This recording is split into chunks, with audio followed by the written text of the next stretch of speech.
when they got onto the jeep, right? When they got onto the jeep, safari jeep with their children, in that critical moment, they somehow got safe from that place for a little while, right? For a little while, they got safe. But since they were in a very hurry to go, they did not mind whose vehicle that was, and they did not have any idea who is driving that jeep as well, right? So what happens next is, now I looked around me, and nothing was unusual. No frothing waters here, only the hotel. It was all as it should be. The long rows of rooms with clay tiled roofs, the terracotta floors of the open corridors, the dusty orange brown gravel driveway thick with wild cactus on both sides. All there, the waves must have receded, I thought. Now, what she thought was the waves must have receded. This is what she thought, because everything was like, okay, right now, nothing was unusual. Everything was like normal now. Nothing was serious, because they really experienced what is serious, because the waves started coming up, and they really saw that, and they understood that they have to survive their life in such kind of a disaster. But after some times, when everything was calm, because in tsunami time, it was not continuously, waves did not come. In a certain time, there was a break, right? There was a break. So at that break, people started to think mistakenly, right? They thought that it's over. They thought that it's over. But it's not over, right? It's not over. Though she also felt, as a normal human being, she too felt that, right, now the situation is turning better. The waves have receded. That means waves have become calm. That's how even she thought. I hadn't seen Orlanta run with us, but she must have done. Now, Orlanta is her friend, right? Orlanta is her friend, and she's now only she came to the real world to think of other people also. So then, since they were all hurried to leave that place, they were not that much aware that who got onto the vehicle, who was in a safer place, and who did not get into the vehicle and all. So now she was like thinking, okay, right, I didn't see Orlanta is getting onto the jeep. Her parents had rushed out of their rooms as we came out of ours. And now her father, Anton, was with us too. Now she saw that Anton, her father, Orlanta's father, Anton, was with them, right? Orlanta's mother, Beulah, was hoisting herself into the jeep, and the driver revved the engine. The jeep jerked forward, and she lost her grip, fell off. Now, see, when Orlanta's mother, right? Orlanta's mother, she was, hanging, hoisting herself, she was standing actually without any control. And when the driver revved the engine, when he, raised the engine, what happened? Orlanta's mother, she fell down, right? That's what she's trying to say from this. So driver of the jeep, he should, he have been more anxious maybe, right? Because the way he has to take the vehicle to a very safety place. So here writer is describing the pathetic situation what Beulah faced, Orlanta's mother. So Beulah is an old lady. Just think of her situation, right? She very hardly she hoisted into the jeep, and she tried to save her life. But what happened? She had to fall, right? Because at this critical moment, there is a great emergency. They are unable to think about everyone's life, right? So you have to understand that point before you read the next part. Okay. The jeep jerked forward, and she lost her grip, fell off. The driver didn't see this. I told him to stop. I kept yelling to him that she has fallen out. But he kept going. He kept going. Beulah lay on the driveway and looked up at us as we pulled away. She half smiled in confusion, it seemed. Now, see, this is a very, pathetic situation. This is a very pathetic situation what Beulah faced, since she's an old lady as well. So in this critical moment, very immediate situation, every one of them are unable to think about each other. So that Sonali Deraniyagala, she yells at the driver.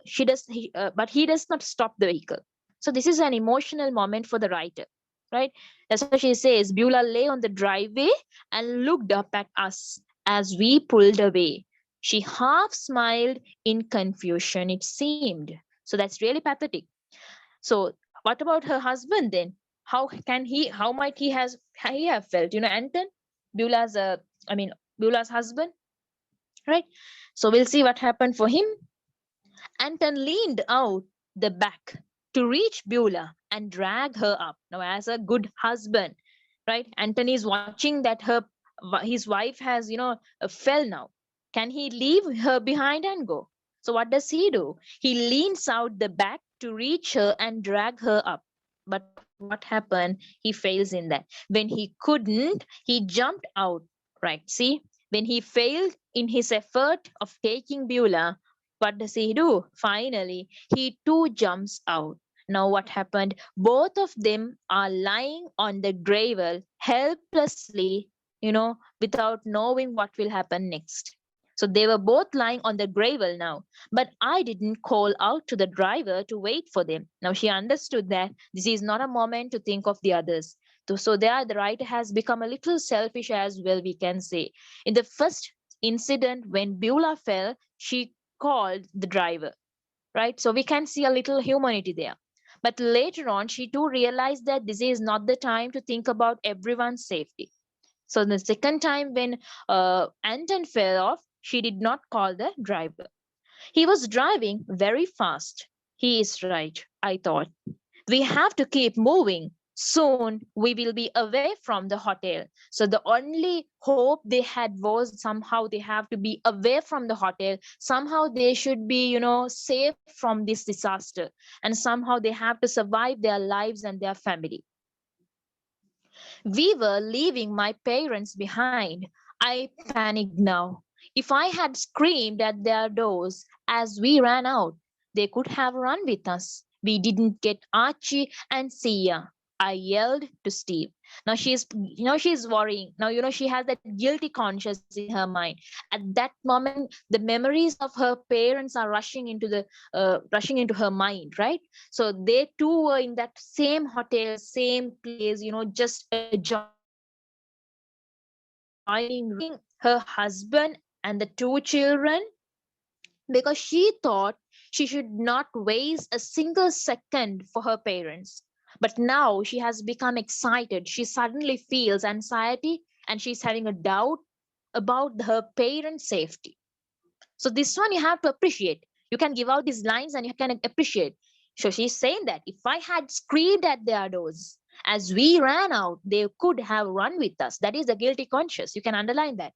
That is a statement which shows that importance that she has that anxiety, she has the doubt about her parents' safety. That line is showing us that memories of her parents are rushing into her mind. But now it's too late, right? Now it's too late. So she's telling to Steve, we didn't get Archie and Sia.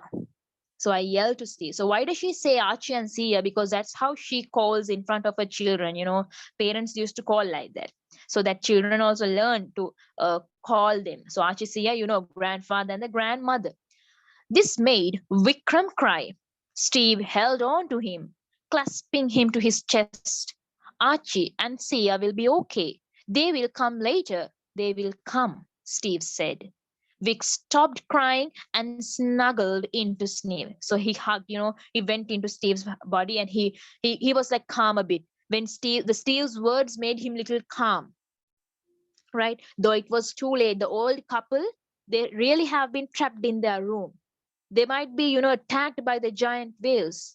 But here, when Sonali Deraniyagala mentions about her old parents, the little child, her little son, Vikram, he had a great sympathy toward his grandparents. So he started to cry. And Steve is the person who tried to console him. So this is very natural, right? You have to express that idea. When you're appreciating, you have to express this idea. It's very natural that children, they always try to show a very deep and affection love towards their grandparents. Okay. So uh, now when the tidal waves were calm a bit, Steve, he understood that, okay, he even thought that, okay, they will be fine, right? They will be fine, no problem. They will come back because now the situation is, usual. It's nothing unusual can be seen. So he thought that as the little ones also expect, grandparents should be safe in the hotel. That's why he says Archie and Sia will be okay. They will come later. They will come. So it's kind of, the words are like assurance. Steve is telling those words with a good assurance. So they are with his word, not only the little child, even the elder, who, Sonali Daraniyagala, she became hopeful about the lives of their parents, because those words were really hopeful for a person who is in that kind of a situation. So you have to feel this. Just think, you are in a very critical moment and somebody is giving you some consolement. There might be a lies, but still that consolement gives you some kind of relief for you to get out from that stress. So that is the thing what we really need, right? So that is a thing what we really expect in such kind of a situation. So maybe Steve's words are not sure, but for anybody, even for Steve, we may know, right? Even for Steve, he might be think right, he's lying. He know, maybe we don't know that. But still, for the people who are listening to that, for example, Vikram and Sonali Dharanekar, for them, it was like, a very hopeful uh, phrase. Okay, it was a very hopeful phrase for them. So they had hope. So as there were no whales, even they thought that the grandparents would be easily able to get out of the hotel. Right? So she started to create some picture now. Right? Now let's see what she's saying. I was thankful for Steve's words. I was reassured. I was thankful for Steve's word. I was reassured. I also felt a bit of hope. Steve is right. There are no whales now. Ma and Da, they will walk out of their room. We will get out of here first and they will join us. Now, what is she doing? She's creating her own picture in her mind. She's creating an image that how they could come out, right? So she's also thinking that immediately they will be able to come because the waves are over here. Definitely the waves might be there also. It might be smooth now. So she tries to create her own mental picture in her mind how her parents are safe. I had an image of my father walking out of the hotel. There were puddles everywhere. He had his trousers rolled up. I'll ring Ma on her mobile as soon as I get a phone, I thought. So we feel sorry at this moment for Sonali Dharaniyagala. Her hopes sometimes will not come true. So she's creating her own picture that how her father will walk out, and even the puddles she's imagining. Puddles means the mud, water, the footprints and stuff. So the critical moment, at this kind of a critical moment, she's having little hopes because of Steve's word. So they are bringing some sort of consolations to her, right? So she's imagining how he had folded his trousers and all. And she's telling that she's keeping a promise on herself that suppose if she gets a phone, that definitely she will call to her mother and, inquire everything. We were nearing the end of the hotel driveway. Okay, we were nearing the end of the hotel driveway. We were about to turn left into the dirt track that runs by the lagoon. Serve started at the road ahead of us. He kept banging his heel on the floor of the jeep. Hurry up, get a move on. Now, this is creating your fear, right? This is creating the fear because next it's going to come the critical moment of their life. They thought that tides were over, but tides are now going to come again. When their jeep was slowly moving along that track toward the lagoon, they feel that water is gushing into the vehicle. And now what's going to happen? They are going to face the attack again. Not even a few minutes passed.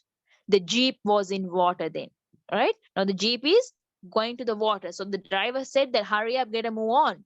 But what happened? The jeep was in water. Suddenly, all this water inside the jeep, water sloshing over our knees. Where did this water come from? I didn't see those waves get to us. This water must have burst out from beneath the ground. What is happening? The jeep moved forward slowly. I could hear its engine straining, snarling, and we can drive through this water, I thought. Again, hopes. Now, this critical moment in their life is coming to them again unexpectedly in a very short time. When the jeep was moving very slowly, when they were entering into the lagoon, they felt that the water came into the vehicle, and none of them were able to guess from where the water was coming. And she thought that the water might be coming from the underground, because definitely they did not notice where the water is coming from. All of a sudden, it came from nowhere. So now the whole area is covered with water. That water is brought by the tsunami tidal waves. That is why even inside the jeep, they were, submerged. So this proves that they have fallen into a very, very pathetic situation. They are unable to get rid of it. Now their hopes are getting reduced, but still our writer, Sonali Deraniyagala, she has the hope. She's bringing this tragical episode to the climax. Now the readers are also weeping for the survival of them. The audience also weeping, so in vain they could have survived, right? But she's still thinking that we can drive through this water, I thought. She still had the hopes for life. Now you can underline the words, straining, snarling. These are creating you the sounds, the onomatopoeia. So you can imagine what kind of a background and atmosphere is going on.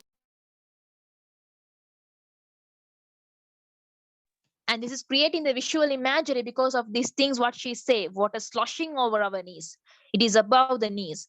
Water come, where did this water come from? Did it come from the ground? So you can imagine, like, suddenly a big, huge wave is attacking them. We were tilting. Now they're trying to survive. We were tilting from side.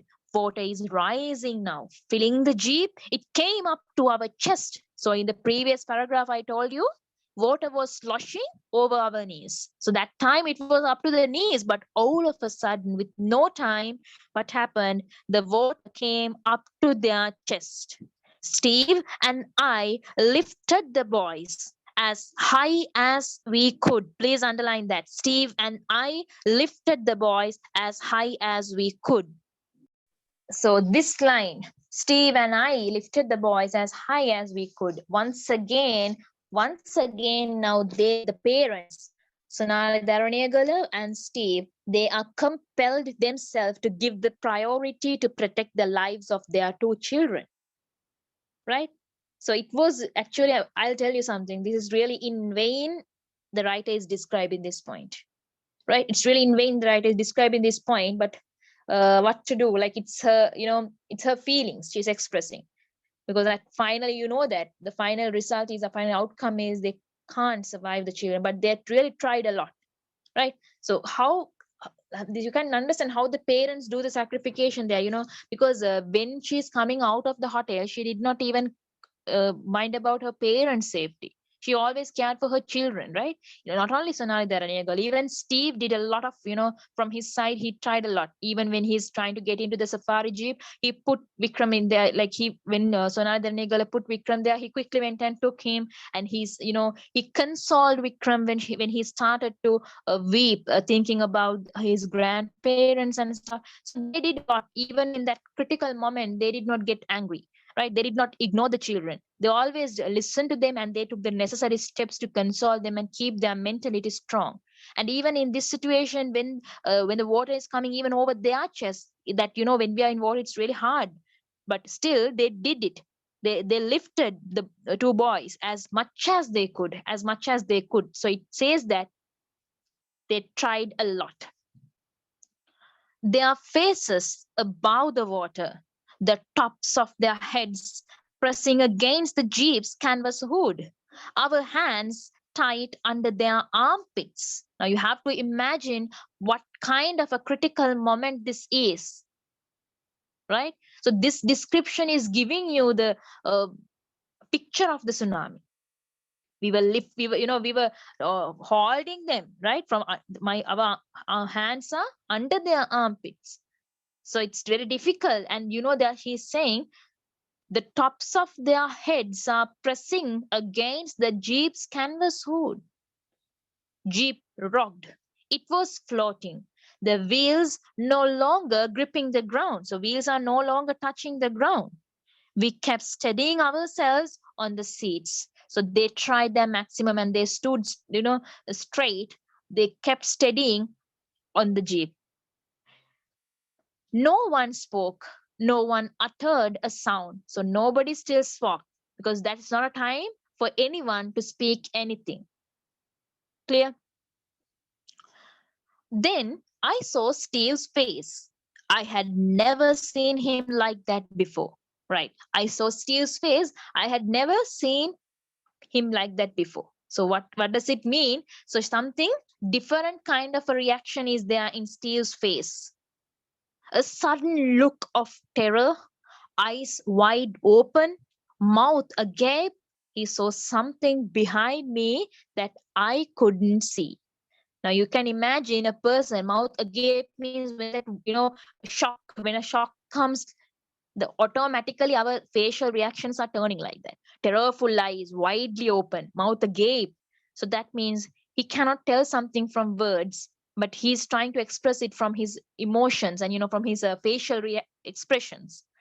And what happened then? A sudden look of terror.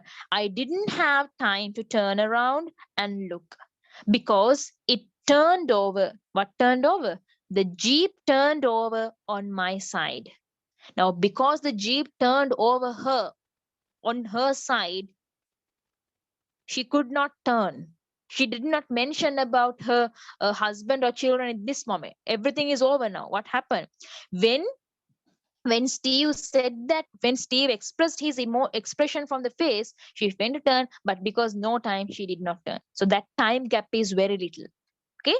So after that, what did she feel? That means after the vehicle turned on her, what did she feel? Only the pain. Pain. That was all I could feel. Where am I? Something was crushing my chest. I am trapped under the jeep, I thought. I am being flattened by it. I tried to push it away. I wanted to wriggle out, but it was too heavy. Whatever was on me, the pain unrelenting in my chest. The pain is on her chest. She could not tell that in words. So in here, she doesn't mention about her husband or children because she's underwater. So maybe they should have, driven away by some strong tides. So as she remember, she is mentioning her tragedy, that is her pain, what she felt underwater. Something was crushing in her chest. She was trapped under the jeep. That's all she felt. So it's very clear that she has been taken away by the waves. She cannot struggle against it. She's stressing over that pain. She tried her maximum to push that jeep away, but it's not, it's not possible at all. It was heavy for her. But one thing she understood, whatever it was on her chest, it was really painful for her. I wasn't stuck under anything. I was moving. I could tell now my body was curled up. I was spinning fast. She can feel them. She's saying that she was not stuck in anything. She was moving. And she's saying that she was curled up. Her body was spinning. Spinning means turning round and round. And she's getting a question in her mind. Am I underwater? It didn't feel like water, but it has to be, I thought. I was being dragged along and my body was whipping backwards and forwards. I couldn't stop myself when at times my eyes opened. I couldn't see water. It was just smoky and gray. When she opened her eyes, that's all she saw. So this is very obvious that she has been taken away by the tidal waves. Since she cannot struggle against it, what happens in the last paragraph, you can understand that she's telling that she was spinning and she was dragged along. So she's saying her stress. So she was, after this, what happened was very interesting. Later on, Sonali Daraniyagala, she was found about 2 kilometers away from the hotel. And this horrible tragedy is ending with the disappearance of her husband, Steve. Disappearance of her husband. And not only Steve, unfortunately, her two little sons, two children, and her parents, even her friends, Anton, Beulah, Orlanta. Everybody is disappearing, just making this poor soul alone upon the earth. So, this whole episode of The Wave is becoming an interesting story because it is a very real experience of a certain person. In this whole text, in this whole story, it is a story of adventure, we can say. It is a story of a certain catastrophe, a sad, tragical story. So once these people, then once they sense the danger, when they experience the danger, when they were in the hotel, they make all their efforts to leave the hotel. You understood that very clearly. They did all the efforts to leave the hotel premises and to save their life. But it is very extremely emotional for us, for the readers to read, because how this father and this mother, how those two parents continued their struggle just to save their lives and even their two little children. So it's really pathetic for us to see how they sacrifice their life for that purpose.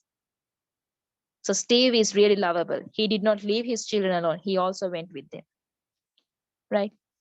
And on the other hand, even at a certain risk of their life, Sonali Daraniyagala, our writer, she thinks about her parents' fate. You have to appreciate that. Okay, you have to appreciate the writer in that point.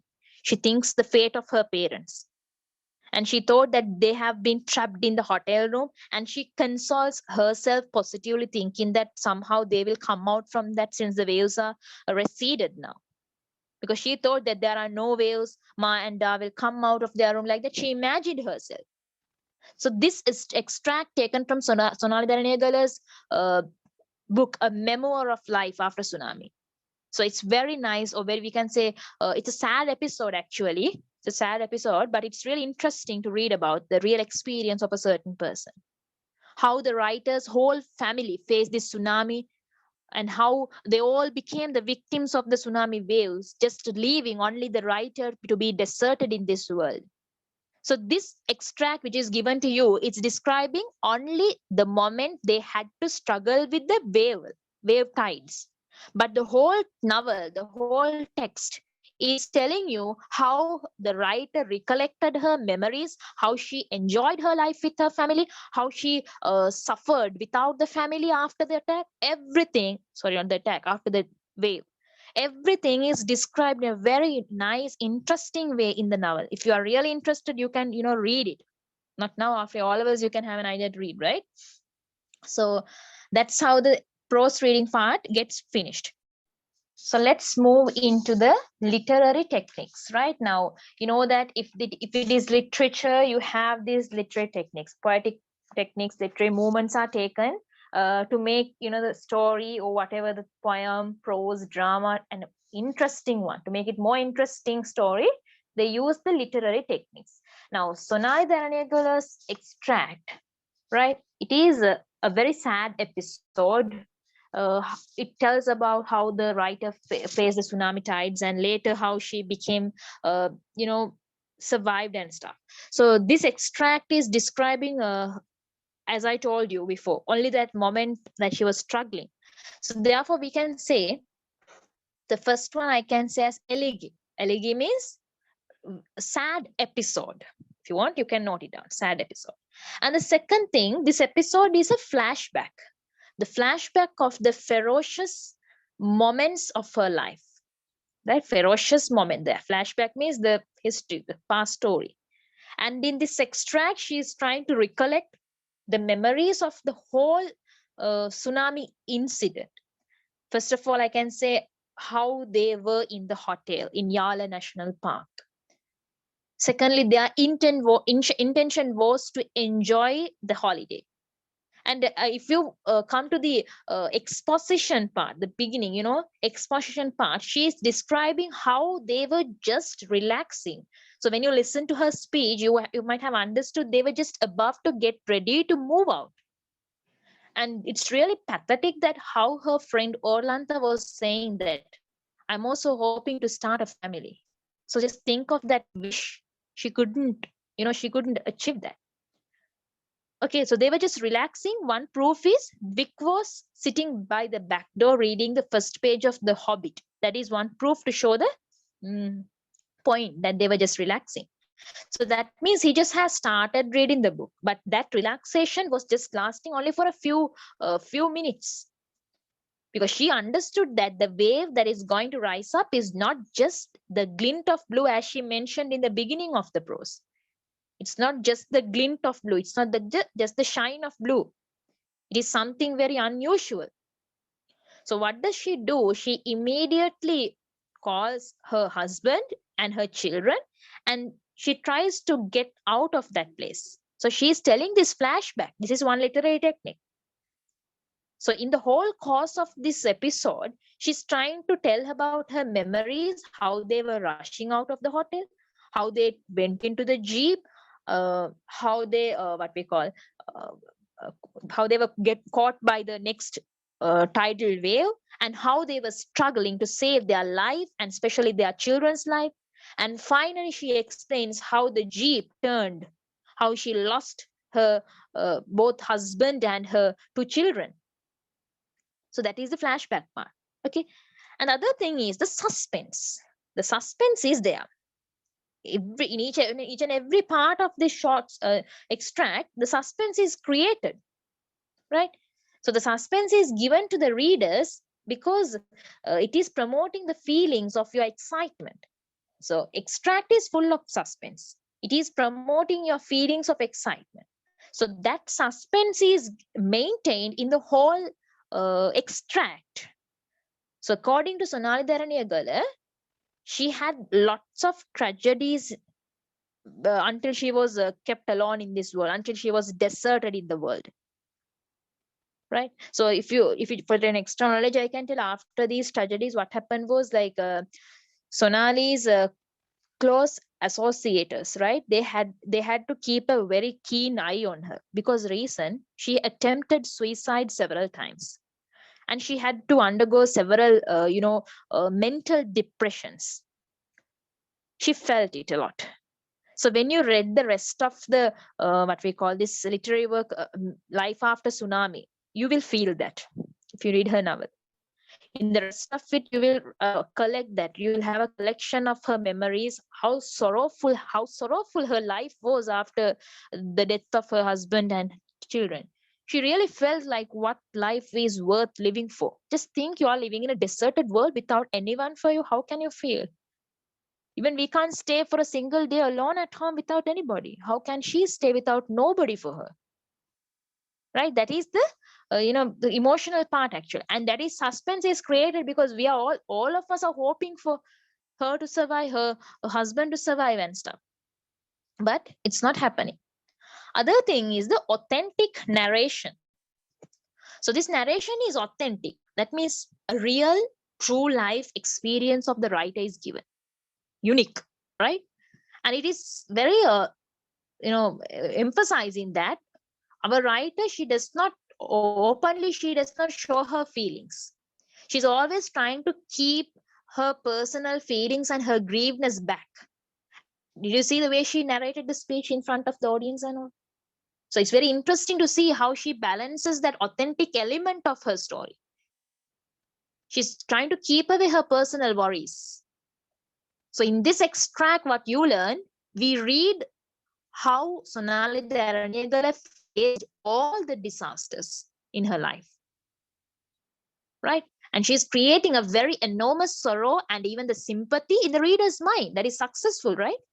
But she has been very careful not to mourn here. She did not start weeping here. She kept her feelings in control. This is the narration is authentic, we call it. So the best example I can tell you, the last paragraph. She's describing the moment that she had, she lost her two little children, her husband. She doesn't say anything about them. She's just describing the situation. Did you notice that? She did not talk anything about that. She did not start, because she knows that suppose if she start that, definitely she's going to mourn there. Can you understand? However, whatever it is, the feelings are very emotional. That moments are very emotional. She had that fear, she had the anxiety, right? She when the time she noticed that very huge wave is coming to the window, what did she do? She called her husband, but he responds, in an ignoring manner without knowing the urgency. But in the second time, when the waves leap over that ridge, as it was not normal, when she noticed that, she once again called Steve out of the bathroom, and that was the fear and excitement. So that moment they ran out of the hotel, right? And she did not even waste a single second without knocking at the door of her parents even. So she repeats that word, I didn't, because it even in the speeches she always say that she did not do it purposely, because she really did not have any time to think of that. She was really hurried to leave the room. So their writer is conveying you the feelings of urgency. So you can create a visual picture about that, the visual imagery, how they are rushing off, the immediacy and urgency is shown there. Okay. And also she's conveying her panic, the mental confusion she had, and other thing is, she had really was scared. The fear was there. She was really panicked actually. That's why she screamed and all. So when her son, when her after this story, right, in the novel continuation parts, I'm saying, when her son starts hearing the weeping and yelling sounds of the parents and screaming parts, and he started crying. So Steve is the person who is consoling him at last. He's consoling the little ones. Even in this extract, they have added a little part how Archie and Sia will be coming back. So when she started crying, son also felt that. So anyway, in this occasion, it's really highlighted part is that they all were confused. They all were confused, right? So the visual imagery is everything. Like most of the parts are showing you a good picture. So now Deraniyagala is creating the good picture for the readers. Tactile imagery, yes. Tactile imagery is also there. Reader is so now Deraniyagala is feeling the pain, the terror, the horror, the fear, anxiety, how the sounds are coming, snarling, yelling, she was telling. Right? The tire sounds and all, the waves, how it's coming, churning, right? Those are the, you can feel the sounds, and sounds are giving you a kind of feelings. That feelings is the tactile imagery, the kinesthetic one. The sounds, we can say the auditory imagery, right? They are giving you some kind of onomatopoeia, right? It is very, very important that you have to understand, right? Sonali Deraniyagala, she has used the language to keep the incidents coincide with her feelings. Okay, she's trying to convey her real feelings. Sometimes, in literature, they always use hyperbole. Hyperbolically, they're expressing certain things. Idiomatically, they express certain things. Metaphorically, they express certain things. Dramatically, they express certain things. But here, Sonali Deraniyagala appears that she is the writer of the wave, and she has modified her language, not not hyperbolically, not metaphorically, but exactly with her emotions. She has dealt with the correct feelings of her, the urgency, the immediacy. Then I can say her emotions. She has used certain short, incomplete sentences. Did you notice that? There was more white froth and more, and she has stopped from there. Incomplete sentences, no words to tell that. She cannot speak any further. So you should see how that words are ending and all. You have to notice that. It is incomplete words that is trying to express her feeling of fear, the feeling of anxiety. Okay. And the other thing is the narrative language, right? That means in most part of this extract, Sonali Deraniyagala has used the narrative language. That means a simple past tense, past continuous, past perfect tense. She's narrating the incidents. And it is very important that she has used what we call past tense. Sometimes a conditional past tense are used because she wants, even she is doubtful about that incident. That's why she said in that speech, she was pinching herself several times.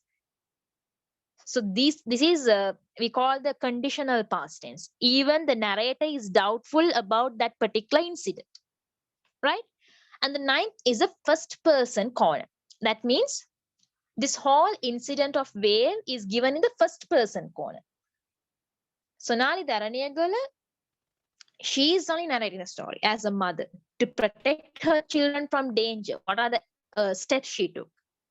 right? As a wife, how she behaved there. As a daughter, how she behaved there, right? She did not mention about the fate of her parents, but she said that once she called from that Mohan's phone to her parents, like something like that, right? So Beulah, Anton, her husband, their children, right? So everything she's telling, the narrative first person corner, everything is from her eye corner. The story is now presented in the first person corner. Information is given to us by the survivor, the only survivor from their family, right? So you have to note down this thing. I'll give you a brief note the next day. So this is actually Sonali's present, life partner. So she's Fiona Shaw. If you have watched Harry Potter, you might know her, right? Because she's Harry Potter's aunt or something like that. A relative is there, right? So she's presently with Fiona Shaw, and she's also a really good lady, supportive. So you can, learn more about this in Google. You can search and learn more about this if you're really interested. And here I missed the seventh technique, interrogative form. Yes, interrogative form. Now, this is like this only.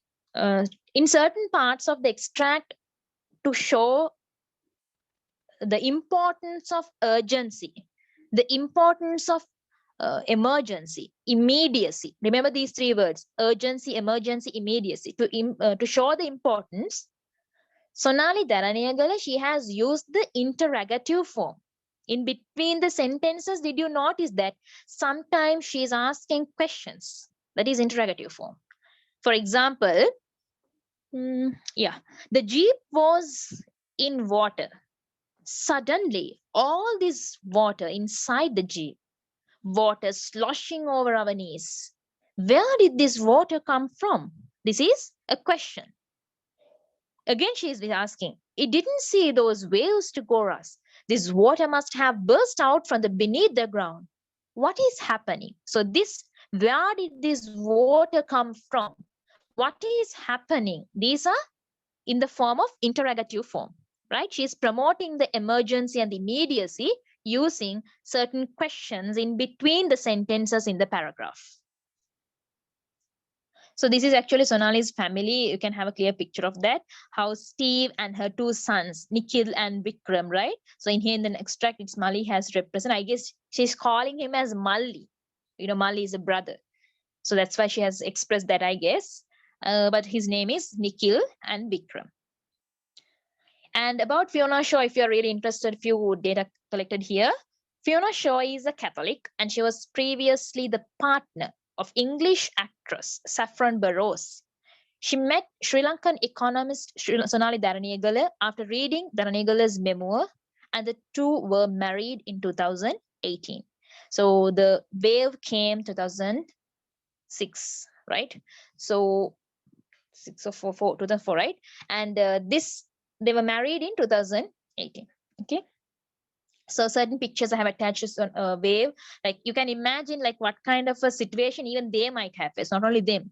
So many little children, so many old people, so many innocent fellows, right? So they, as you heard in Sonali Deraniyagala's speech, they really don't know what this wave means even. They really don't know what tsunami. They really don't know what's tidal waves. So just think suddenly, all of a sudden, if something like a huge water come and attack them, it's really horrible, right? That's a very tragical moment. Yes, so that's all for the day today. And I will give you the explanation for the techniques in the next session for you so that you can copy down and write down, okay? So that's all for the day. Yes, let me explain in a short part. Interrogative form explained, and this Sonali's life, yeah. And you can read about all these matters. If you're really interested, more on Google, right? Yeah, that's all for the today's session part.